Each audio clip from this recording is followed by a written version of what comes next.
देखिए तो अब इसके बाद हम समझने जा रहे हैं क्या, जो गोलीय दर्पण की चिन्ह परिपाटी है, गोलीय दर्पणों की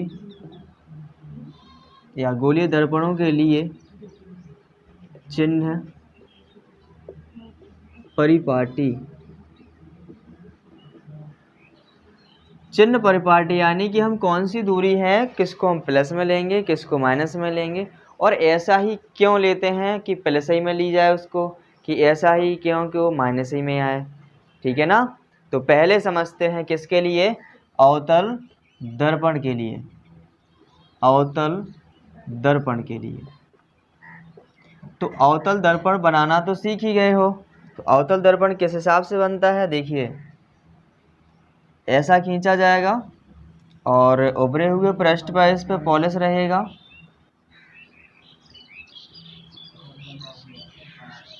और यहाँ मध्य में एक पी बिंदु रहेगा, यहीं से गुजरता है मुख्य अक्ष।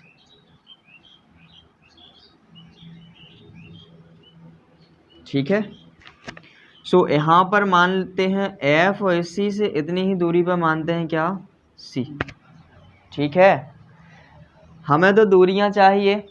मान लीजिए हमने ये वस्तु रखी इधर, एक सी के पीछे रख ली है ना, और जब सी के पीछे एक वस्तु रखी है और ई से एक प्रकाश किरण इस तरफ सीधी समांतर जाएगी ना मुख्य अक्ष के, और परावर्तन के पश्चात कहाँ से निकल जाएगी,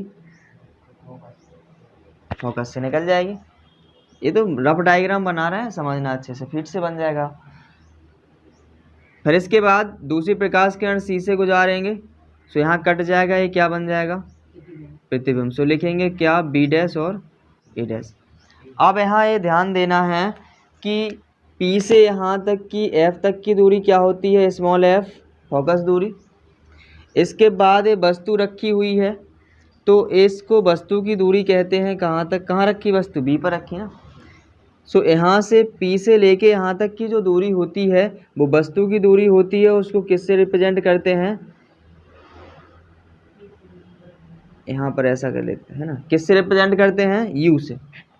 और जो प्रतिबिंब की दूरी होती है, प्रतिबिंब यहाँ बन रहा है ना, सो यहाँ से यहाँ तक की जो दूरी होती है उसको किससे रिप्रेजेंट करते हैं, भी से। ओके, इतना ध्यान रखना है। सो क्या क्या, यू वी एफ। और इसके बाद सी तक की जो दूरी होती है उसको क्या बोला जाता है, इसको बोला जाता है आर, कैपिटल वक्रता त्रिज्या। इतने में कोई डाउट है, नहीं है, कोई समस्या हो तो बताइए। तो लिखते हैं यहाँ पर कि जो यहाँ पर दिख रहा है पी एफ, पी एफ बराबर क्या है, एफ है ना, और एफ क्या है, ये है फोकस दूरी।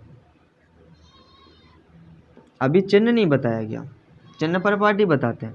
इसके बाद जो यहाँ से यहाँ तक की दूरी है, पी से लेके बी डैश तक की दूरी है, इसको किससे रिप्रेजेंट किया गया है, बी से।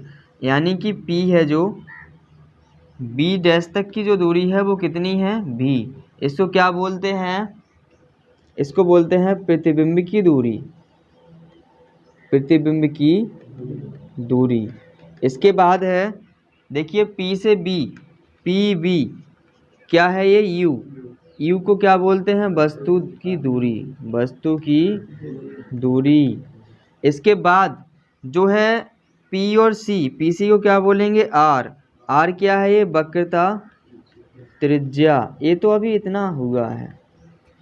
अब यहाँ पर चिन्ह परिपाटी के लिए क्या करते हैं, ध्यान ये देना है कि यहाँ पर दो कार्तीय तल में दो अक्ष पड़े होते हैं 2D में। ये एक्स अक्ष हो गया, ये वाई अक्ष, खींच देंगे इस प्रकार से, ऐसा रखा है। तो ये एक्स अक्ष की क्या होती है, पॉजिटिव दिशा होती है, और ये एक्स अक्ष की क्या होती है, नेगेटिव दिशा। ये वाई अक्ष के ऊपर की होती है पॉजिटिव, और नीचे क्या होती है, वाई अक्ष की नेगेटिव। ओके, रटना कुछ नहीं है, समझना है बहुत ही अच्छे से। सो यहाँ पर देख रहे होगे कि अवतल दर्पण के लिए निकाल रहे हैं, तो एफ किस तरफ है, पी से देखिए एफ किस तरफ है, एफ कहाँ है, एक्स अक्ष की निर्देशा पे है ना, तो इस तरफ जो भी रहेंगे लेफ्ट साइड, तो वो सब काय में रहेंगे, माइनस में। और जो बिंदु पी से राइट साइड रहेंगे वो काय में रहेंगे, और जो कि ऊपर रहेंगे वो काय में रहेंगे, प्लस में, और जो नीचे रहेंगे वो रहेंगे माइनस में। कोई डाउट? सो यहाँ पर जो एफ रहेगा वो काय में रहेगा, देखिए इस तरफ, तो यहाँ क्या लगाएंगे, माइनस, या ऐसा लिख देंगे, यहाँ अलग से लिख लो। तो जो एफ रहेगा वो काय में रहता है, स्मॉल एफ, वो रहता है नेगेटिव में, काय में, नेगेटिव। इसके बाद जो है आर है, तो आर भी इसी तरफ है कि नहीं है, तो आर भी काय में रहेगा, नेगेटिव में ही रहेगा। इसके बाद है यहाँ पर ये भी है, तो भी काय में रहेगा, इसमें नेगेटिव में ही रहेगा। ठीक है, भी तो क्वेश्चन सॉल्व करने के बाद आए, क्योंकि इसमें एक भी बनता है पॉजिटिव में ही बनता है, तो भी को अभी यहाँ देखते हैं बाद में। ठीक है, तो पहले क्या रहेगा, यू, तो यू भी काय में रहेगा, माइनस, यानी नेगेटिव में। कोई डाउट इतने में नहीं है? अब बात आती है भी पे। भी दोनों के लिए देखा जाएगा, तो जो भी रहेगा नेगेटिव में, कब नेगेटिव में रहेगा, जब भी का मान किस में आए, नेगेटिव में आए। जब भी काय में हो, नेगेटिव में है, तो प्रतिबिंब कैसा बनता है, तो प्रतिबिंब वास्तविक बनता है, तो प्रतिबिंब वास्तविक और उल्टा होता है, वास्तविक उल्टा होता है।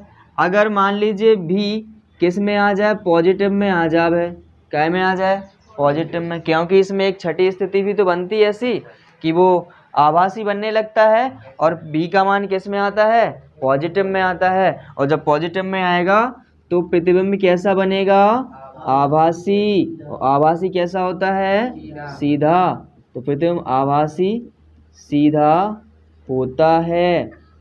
तो ये याद रखना है, तुम्हें आकृति नहीं बनानी पड़ेगी जब क्वेश्चन हल करोगे।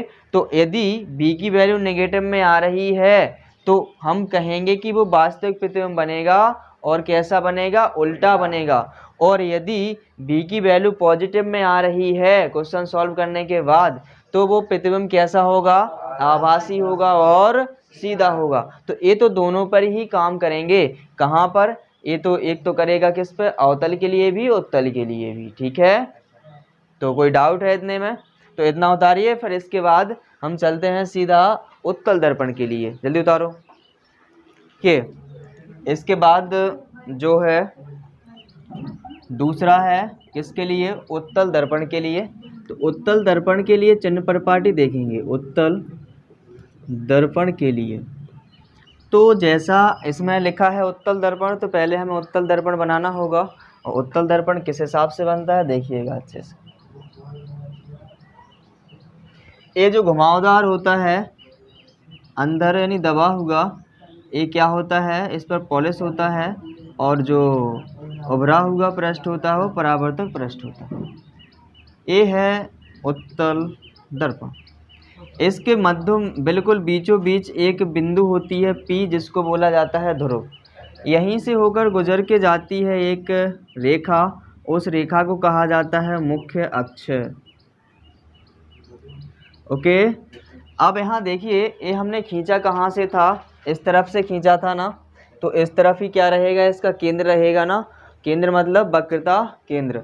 सो यहाँ पर रहेगा, मान लीजिए वक्रता केंद्र है, तो इसकी आधी दूरी पर बिल्कुल बीचों बीच क्या रहता है, F रहता है, रहेगा कि नहीं। अब यहाँ पर ये तो यहाँ से यहाँ तक की जो दूरी है F रहेगी कि नहीं, स्मॉल f, फोकस दूरी। और C तक की जो दूरी होती है वो क्या होती है, कैपिटल R रहती है कि नहीं। अब बात आती है यहाँ पर वस्तु रखें हम, जैसे ए बी वस्तु रखी हुई है, तो यहाँ से यहाँ तक एक प्रकाश किरण समांतर जाएगी मुख्य अक्ष के, और यहाँ से क्या हो जाएगी, फिसल जाएगी। तो इसको हम पहले पीछे आवाज़ कर लेते हैं, पीछे आवाज़ कर लिया करो बनाने के लिए। इसको ऐसा फिसला देंगे, ठीक है, फिसल जाएगी ना, ये इस तरफ वापस चली जाएगी उसी माध्यम में, लेकिन हमें करना पड़ेगा आभास। फिर दूसरी प्रकाश किरण कहाँ से होकर जाती है, दूसरी प्रकाश किरण C से होकर जाती है।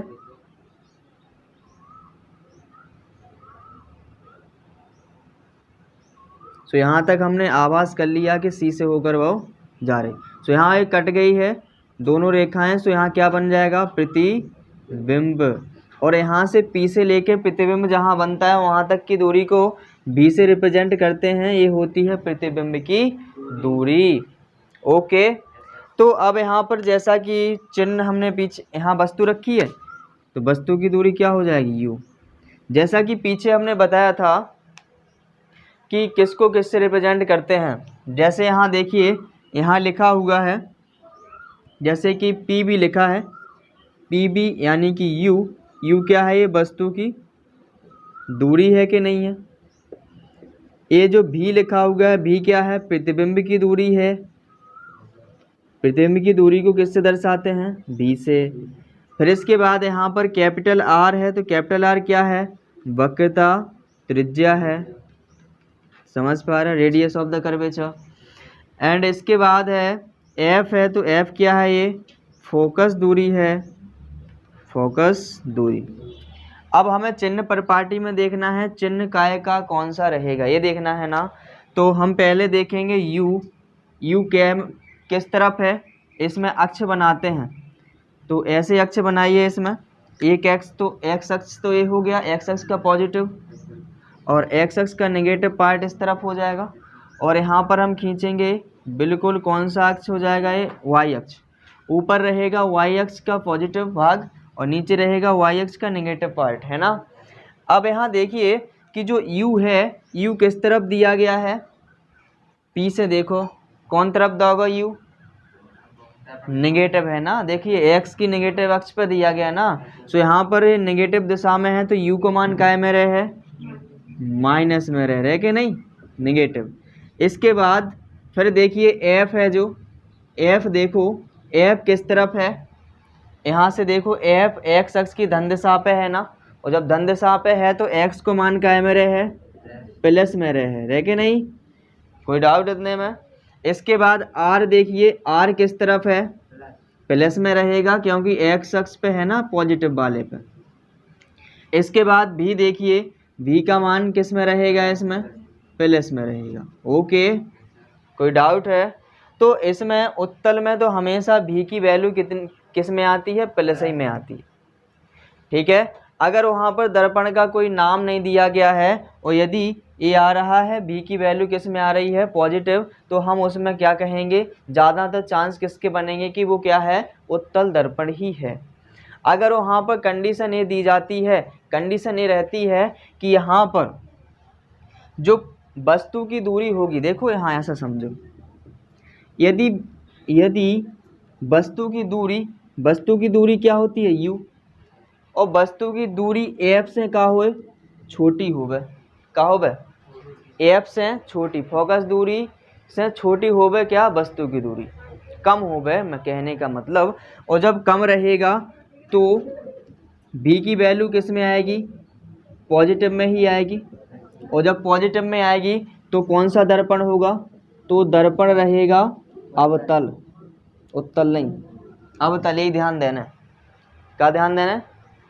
जब ये छोटी रहेगी U की वैल्यू, और यदि U की वैल्यू बड़ी हो जाए F से, और फिर भी पे V की वैल्यू किस में आती है, पॉजिटिव में आती है, तो दर्पण कौन सा होगा, तो दर्पण कौन सा होगा, उत्तल। समझ पा रहे, बहुत ही इम्पोर्टेंट है ये, ध्यान देना है इसको अच्छे से। ये कब काम आएगा, जब मान लीजिए बहुविकल्पीय में करना है और तुम्हें कुछ बनाने की ज़रूरत नहीं, ज़्यादा टाइम वेस्ट नहीं करना है। तो इसमें देखो F और U के मान देखो, यदि V की वैल्यू तुम्हारी पॉजिटिव आ रही, क्वेश्चन सॉल्व किया तुमने, U की वैल्यू पॉजिटिव आ रही, तो हमारे दिमाग में दोनों दर्पण चलने लगे कि दो में से कौन भी हो सकता ना। फिर स्थिति देखो, U और F की वैल्यू तो दी हुई है उसमें, फिर देखो U की वैल्यू यदि F से छोटी है तो हम दर्पण का नाम लिखेंगे अवतल। यदि U की वैल्यू F से बड़ी है, U की वैल्यू F से बड़ी है तो क्या रखा जाएगा, देखिए, तो दर्पण कौन सा होगा, उत्तल। कोई डाउट है, नहीं है डाउट, तो बनाइए फिर।